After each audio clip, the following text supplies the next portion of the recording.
नमस्कार दोस्तों। एक गरीब लड़का जो दिवाली की रात क्या अगले दिन सुबह से जगह जगह पटाखे चुनता था। 400-500 पटाखों को खोजता था तो कहीं उसको एक छोटा सा पटाखा मिलता था और अगली सुबह वो सैकड़ों हजारों पटाखा में से एक दो जिंदा पटाखा खोजता था और उसे जलाकर खुश होता था।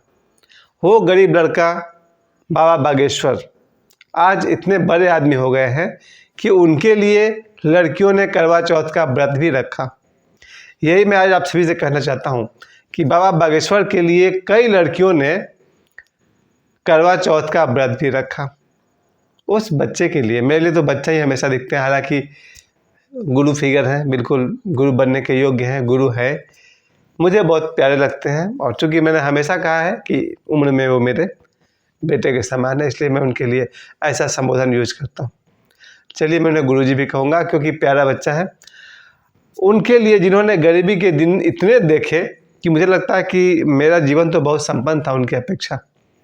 मेरा घर बहुत बड़ा था, हर तरह की सुविधा मैं रहा हूँ उनके मुकाबले। और वो गरीब लड़का आज इतने बड़े स्टार बन गए हैं कि लड़कियाँ फिल्मी सितारों को छोड़ करके बाबा बागेश्वर के लिए करवा चौथ का व्रत करिए, वो भी एक दो नहीं, शायद लाखों। मैंने कुछ वीडियोस देखे जिसमें लड़कियों ने करवा चौथ का व्रत रखा अपने गुरु पंडित धीरेन्द्र कृष्ण शास्त्री जी के लिए। होना भी चाहिए, जो इंसान अच्छा लगे उसके लिए प्रेम है तो प्रेम प्रकट कीजिए। वो प्रेम के योग्य हैं, प्रेम के हकदार हैं। और उन्होंने जो विषय चुना है ऑकल्ट साइंस, चमत्कार विज्ञान, बिल्कुल ठीक है, उसका भी अपना अस्तित्व है। और आश्चर्य की बात है कि अमेरिका ऐसे देशों में भी भूत प्रेत पर रिसर्च की जाती है, उसके लिए वहाँ लेबोरेटरी है जहाँ भूत प्रेत पर रिसर्च की जाती है। ये एक बहुत प्राचीन विषय को लेकर के बाबा बागेश्वर चलते हैं। लेकिन उससे भी कहीं ज़्यादा जो महत्वपूर्ण बात मुझे ये लगती है कि इसी 2023 में, एक साल में, बाबा बागेश्वर ने इतना बड़ा क्रेज बना लिया, इतना बड़ा इनका इमेज हो गया। मुझे तो उनको जानते हुए ज़्यादा दिन नहीं हुआ, शायद 6 महीना हुआ होगा। मार्च या अप्रैल के आसपास इस बार मैं उनके नाम से परिचित हुआ। आज से मात्र 7-8 महीना पहले मुझे पता चला कोई बाबा बागेश्वर है जो इस तरह से अपना काम करते हैं। मैं चमत्कृत हूँ, बहुत खुश हूँ इस नौजवान से, बाबा बागेश्वर के काम से मैं धन्य हुआ। मैं बचपन से, मैंने जो भी था, हम लोग अपने पूरे जीवन काल में 50 साल में मैंने जितने भी गुरु देखे, जितने भी गुरुओं का मैंने अध्ययन किया, उनका आशीर्वाद पाया। बाबा बागेश्वर की बात बहुत ही निराली लगी। ओशो तो है ही इस संसार के सबसे बड़े, कहते हैं ना, मास्टर ऑफ द मास्टर्स, गुरुओं के गुरु। ओशो बहुत खुल करके सभी विषय पर बोले, बस एक विषय को बहुत खुलकर नहीं बोलते थे, कभी कभी बोलते थे उसके विषय में। बाबा बागेश्वर ने उस विषय को भी पकड़ लिया। ओशो का मूल संदेश था प्रेम और ध्यान। ओशो ने अपने प्रवचन में सिर्फ लोगों को प्रेम सिखाया और ध्यान सिखाया। प्रेम सिखाया मतलब पशुओं से प्रेम, पेड़ पौधों से प्रेम, मनुष्य से प्रेम, और जो भी तरह का प्रेम आप समझते हैं, ओशो ने प्रेम सिखाया और साथ में ध्यान सिखाया। ये उनका मूल उद्देश्य था। बाबा बागेश्वर ने एक और चीज़ को पकड़ लिया। वो उन्होंने पकड़ा कि भारत जो आज से हजारों वर्ष पहले जिस ऊंचाई पर था, जब इसे सोने की चिड़िया कहा गया, उस ऊंचाई को फिर से पाने के लिए भारत को सनातन धर्म के पुनर्स्थापना की ज़रूरत है। भारत ने वो ऊंचाई देखी जब हमारे देश का बच्चा बच्चा आज से हजारों वर्ष पहले सुबह उठकर सूर्य नमस्कार किया करता था। आज मुझे लगता है कि करोड़ों बच्चों में पता नहीं 100-200 भी सूर्य नमस्कार करते हैं या नहीं करते। मैं तो अब नहीं करता हूँ। सूर्य नमस्कार दोबारा धरती पर आना चाहिए। ये एक बहुत प्राचीन खोज है भारत की। इसके अलावा भारत से धीरे धीरे योग कम होता चला गया। वो तो बाबा रामदेव आए तो लोगों ने योग को स्वीकार किया एज ए मेडिकल सपोर्ट। जितने भी लोग बाबा रामदेव से योग सीखते हैं वो सिर्फ अपने स्वास्थ्य के लिए सीखते हैं। स्वास्थ्य के लिए योग का उपयोग करना उसका पूरा का पूरा नहीं है बात है। पूरी बात यह है कि योग मन का समाधान है, योग समाधि की अवस्था तक ले जाने का मार्ग है।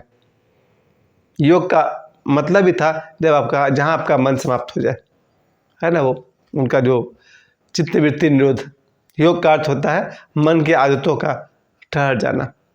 इतनी बड़ी बात योग को लोगों ने सिर्फ मेडिकली पकड़ा। जितने भी लोग बाबा रामदेव के सामने योग करते हुए दिखाई पड़ रहे हैं, ये सभी लोगों को किसी को पेट ठीक करना है, किसी को ब्लड प्रेशर ठीक करना है, किसी को शुगर ठीक करना है और दूसरी कई बीमारियों का इलाज करवाना है। योग उसके लिए नहीं था। ये और बात है कि योगी स्वस्थ रहे, इसके लिए पतंजलि ने बहुत सारी बातें बताई। खुद मैं मूल बंध, उद्यान बंध, ये सब कपालभाति, इन सब का अभ्यास मैं करता हूँ और स्वस्थ हूँ। बिल्कुल सही बात है। योग करने से व्यक्ति स्वस्थ होता है, लेकिन योग करने से व्यक्ति मानसिक रूप से भी स्वस्थ हो सकता है, समाधि तक पहुँच सकता है। इस बात को लोगों ने साइड कर दिया। खैर, उसके बाद मंत्र विज्ञान है। बाबा रामदेव ने मंत्र विज्ञान को ठीक पकड़ा। मंत्र विज्ञान बहुत पहले से हमारे देश में हजारों वर्ष से चलता आ रहा है कि अगर कोई गायत्री मंत्र को रिपीट करे, ओम भूर्भुवः स्वः, गायत्री मंत्र के रिपीटेशन से एक विशेष ऊर्जा उत्पन्न होती है हमारे शरीर में, जिससे हमारे शरीर और मन, मस्तिष्क सभी शक्तिशाली होते हैं। मंत्र विज्ञान बहुत प्राचीन है। गायत्री मंत्र उनमें से प्रसिद्ध है। ओमकार, ओमकार एक ऐसा मंत्र है कि सिर्फ ओम के उच्चारण से बहुत दूर तक आदमी जा सकता है। कभी आप कर देखें, मुंह से बोल करके ओम कीजिए, कभी मन के अंदर ओम बोलिए। 3 अवस्था बताते हैं ओशो, जिसमें पहले कहते हैं कि मुंह से ओम को बोलिए जोर से, उसके बाद मन में ओम बोलिए, और तीसरी अवस्था में कहते हैं अब मन को न मुंह से बोलना है न मन से बोलना है, अंदर से सिर्फ उसको सुनना है, क्योंकि अब आपका शरीर ओम बोलेगा, आपको सिर्फ सुनना है, यानी कि वो ध्यान की अवस्था। और वैज्ञानिकों ने ये भी खोज किया कि ब्रह्मांड की जो आवाज़ है, कॉस्मिक साउंड है, वो भी ओम की तरह है।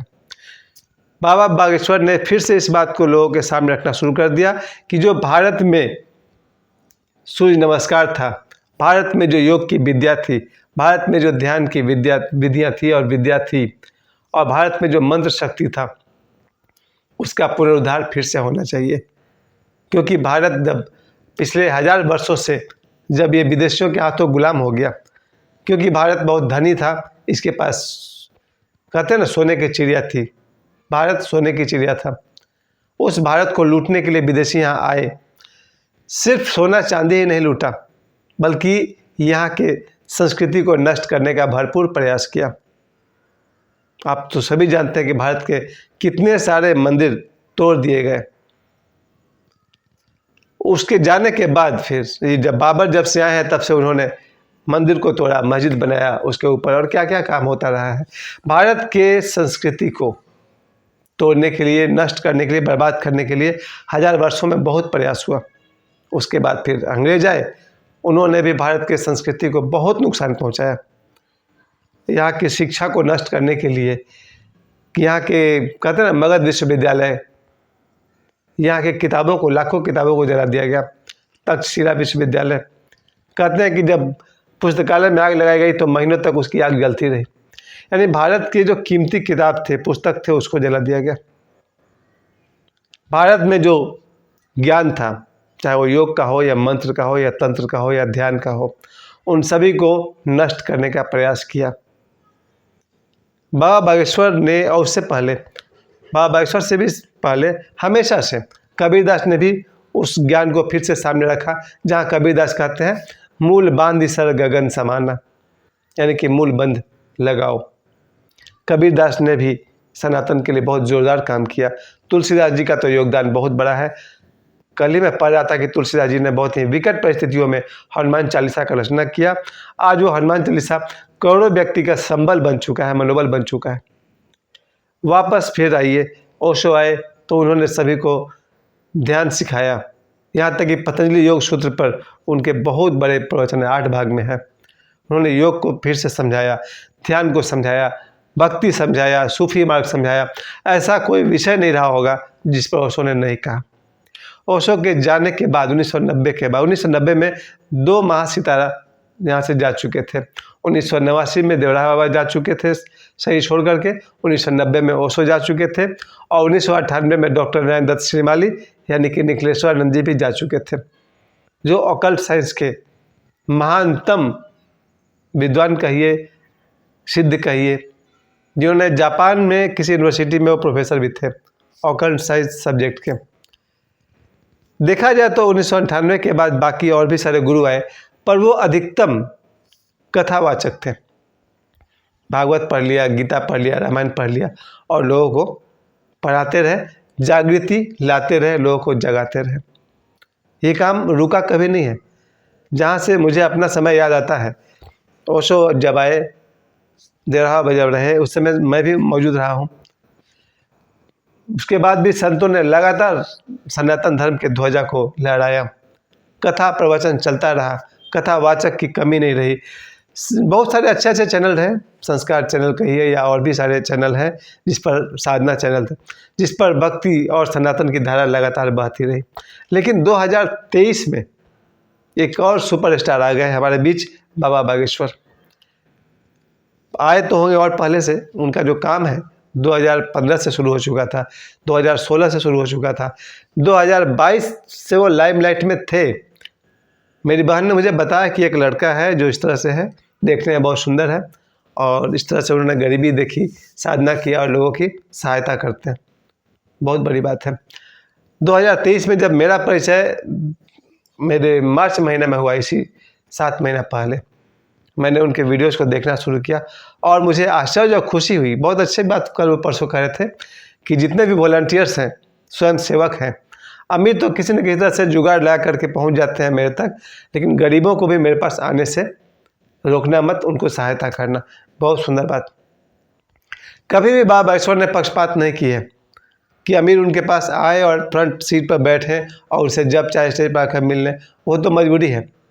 उन्होंने गरीबों को हमेशा सपोर्ट किया हो, तो खुद भी कहते हैं कि भगवान ने मुझे सिद्धि अमीरों के लिए नहीं दी है, बल्कि उन गरीबों के सेवा के लिए। अमीर तो कहीं भी अपना इलाज करवा लेंगे, गरीब कहाँ जाएगा।